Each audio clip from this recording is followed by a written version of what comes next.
for legal analysis.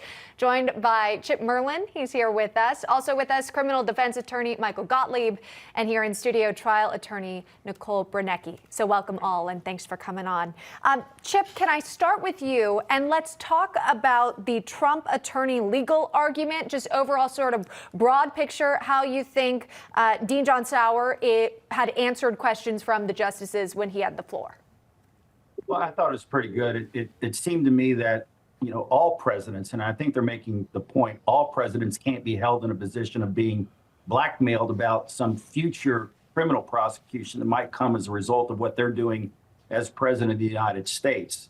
And I also felt that he also, you know, gave in just a little bit about that by saying that, well, private acts by the president that are not official acts might end up being with criminal prosecution, because they have been arguing for a blanket presidential immunity for everything that Donald Trump had been doing during the time that he was president, so that he could fulfill his duties as president without having to worry about what would happen after he left office. And Nicole, when we left off and cut out, we were listening to the attorney for special counsel for the DOJ. What did you make of those arguments?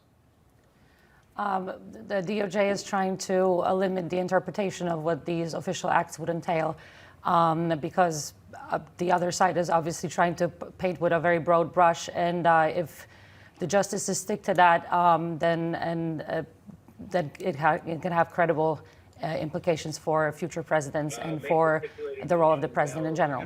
Sure. There's a lot at stake here, clearly, and we haven't really experienced anything like this before. In fact, Trump is the only former president to go on a criminal trial and face these criminal charges. So we're all wading through it together. Michael, wanted to get your overall thoughts. Again, going back to the Trump attorneys here, how do you think John Sauer did? And do you think he convinced SCOTUS completely with the argument, arguing for full presidential immunity? So I think it's an incredibly interesting argument. It's a case of first impression, as we've all discussed.